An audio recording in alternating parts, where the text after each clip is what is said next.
ഞാനിപ്പോൾ പലയിടത്തും പോകുമ്പോൾ ഇപ്പോൾ നമ്മളെ കോളേജിലാണെന്നുണ്ടെങ്കിലും ഇപ്പോൾ സാറുമാരൊക്കെ ചില ചോദ്യങ്ങളൊക്കെ ചോദിക്കാറുണ്ട്.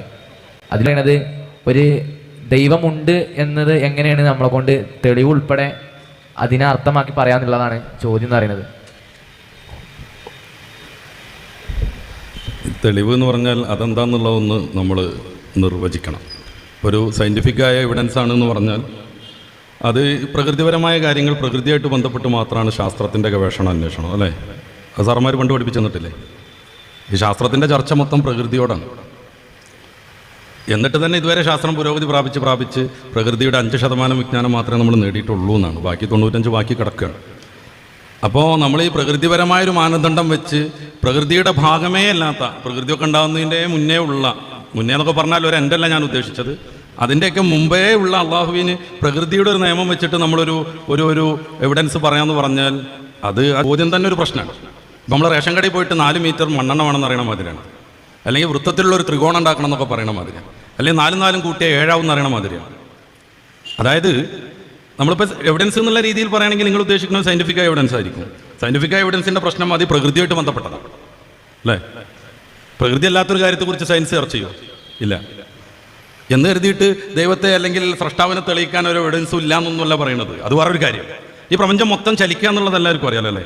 പണ്ട് സൂര്യൻ ചലിക്കണില്ല ശാസ്ത്രം പറഞ്ഞിരുന്നു. ഇപ്പം 4 ചലനം ഉണ്ടെന്നാണ് പറയുന്നത്. നമ്മളെ 36-ാം അധ്യായം സൂറത്ത് യാസീനിൻ്റെ 38, 9, 40 വാക്യങ്ങളിലൊക്കെ പറയുന്ന അശംസ് ജരീൽ മുസ്തഖരി ലഹ എന്നുള്ളത് സൂര്യന് ഇപ്പം 4 ചലനം ഉണ്ടെന്നാണ്. പ്രകൃതിയുടെ ഓരോ സംഗതിയും ചലിച്ചുകൊണ്ടില്ല, അല്ലേ?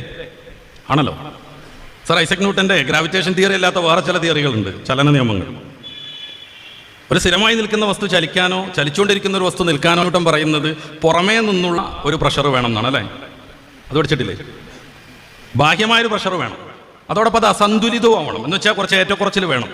ഇപ്പം ഞാൻ ഈ സാധനം ഇങ്ങോട്ട് വലിക്കുന്നു, ഞാൻ വലിക്കുന്ന അതേ ഫോഴ്സ് വെച്ച് വേറൊരാൾ അങ്ങോട്ടും വലിക്കുന്നു, ഇത് ചലിക്കൂല, അവിടെ തന്നെ നിൽക്കും. ഏതെങ്കിലും ചലനം അസന്തുലിതമാകുമ്പോൾ എൻ്റെത് ശക്തി കൂടിയാൽ ഇങ്ങോട്ട് വരും, വേറൊരാളുടെ ശക്തി കൂടിയാൽ അങ്ങോട്ട് പോകും, അല്ലേ? അതോടൊപ്പം അത് ബാഹ്യവും ആവണം. നമ്മളൊരു കാറ് നിർത്തിയിട്ടുണ്ട്, അതിൻ്റെ ഉള്ളിൽ കയറിയിട്ട് ഡാഷ്ബോർഡ് എത്ര ഉന്തിയാലും വണ്ടി പോകില്ല. ബ്രേക്ക് ഇട്ടിട്ടില്ലെങ്കിലും ഒന്നും വണ്ടി പോകില്ല. എന്തുകൊണ്ട്? ആ കാറിൻ്റെ ഉള്ളിൽ നിന്ന് പ്രഷർ കൊടുത്തിട്ടുണ്ടെങ്കിൽ വണ്ടിക്ക് നീക്കം പറ്റൂല. കാരണം സർ ഐസക് ന്യൂട്ടൻ തെളിയിച്ചിട്ടുണ്ട്, ശാസ്ത്രലോകം അംഗീകരിച്ചിട്ടുണ്ട്, ബാഹ്യമായൊരു എനർജി, ഒരു പ്രഷർ വന്നാൽ മാത്രമേ ഒരു വസ്തു ചലിക്കുള്ളൂ എന്ന്. അത്ര ശരിയല്ല മോനെ? ബാഹ്യമായൊരു എനർജി വരണ്ടേ?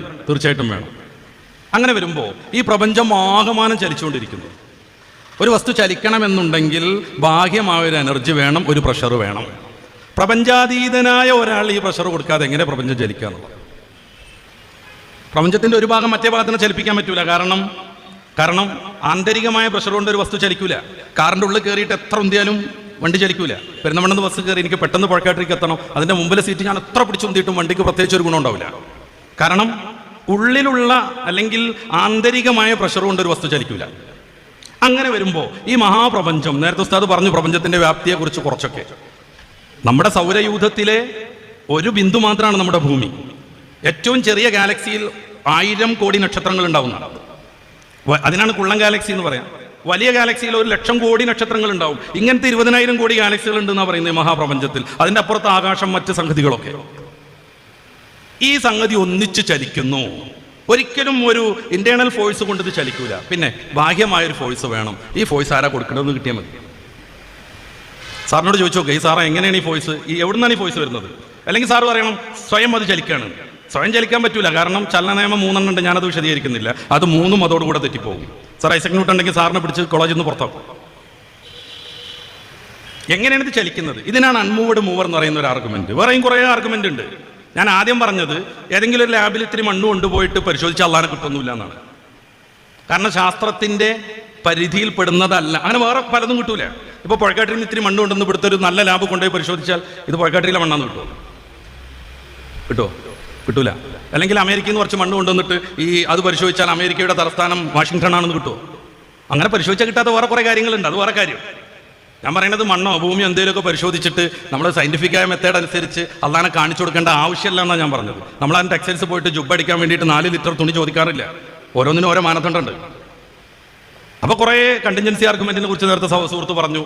ഇത് ഡിസൈൻ ആർഗ്യുമെന്റ് ഉണ്ട്, വേറെ കുറേ കലാം കോസ്മോളജിക്കൽ ആർഗ്യുമെന്റ് ഉണ്ട്, കലാമില്ലാതെ കോസ്മോളജിക്കൽ ആർഗ്യുമെന്റ് ഉണ്ട്. ഇതുവഴിയൊക്കെ നമുക്ക് സ്രഷ്ടാവിനെ തെളിയിക്കാൻ പറ്റും. അതുകൊണ്ടാണ് പരിശുദ്ധ ഖുർആൻ സൂറത്ത് ഇബ്രാഹിമിന്റെ 10-ാമത്തെ വചനത്തിൽ അഫില്ലാഹി ശക്കുൻ ഫാത്തിരി സമാവാത്തി വൽ അർദ് എന്ന് പറയുന്നത്. അള്ളാനെ നിങ്ങൾക്ക് സംശയമാണോ? എന്നിട്ട് അതിനൊരു തെളിവെന്നോണം പറയാണ് ഫാത്തിരി സമാവാത്തി വല്ലർന്ന്, ഈ ആ ഭൂമിയെ അള്ളാഹു താല പടച്ചു എന്നാണ് പറയുന്നത്. ഈ സാധനം വെറുതെ ഉണ്ടാവില്ല ഇവിടെ. ഈ കിതാബുകൾ ഉസ്താദ് വരുവോളം അവിടെ അല്ല, ഉസ്താദിന്റെ വണ്ടി കൊണ്ടുവന്ന് മുത്താലിമിങ്ങളിൽ നിന്ന് നിരത്തി വെച്ചപ്പോൾ അവിടെ ഉണ്ടായി അല്ലേ. യാദൃച്ഛികമായി കിതാബുകൾ ഇവിടെ വന്നു എന്നുള്ളത് നമ്മളാരെങ്കിലും വിശ്വസിക്കുമോ? നിങ്ങളെ സാറ് വിശ്വസിക്കുമോ? ഇല്ല.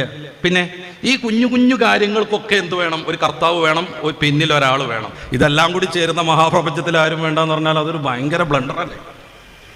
ഈ സാധനം അവിടെ വരണമെന്നുണ്ടെങ്കിൽ, ഇതിന് ഒച്ച വരണമെന്നുണ്ടെങ്കിൽ അദ്ദേഹം അവിടെ ഓണാക്കണം. നേരത്തെ ഉസ്താദ് പറഞ്ഞല്ലോ ഇനി ഇത് ഓഫാക്കരുതെന്ന്. കാരണം എന്താ, മൂപ്പര് ഓണാക്കിയിട്ട് ഉസ്താദ് എണീക്കുന്ന സമയത്ത് ഇത് ഒച്ചല്ലാത്തതുകൊണ്ടാണ്.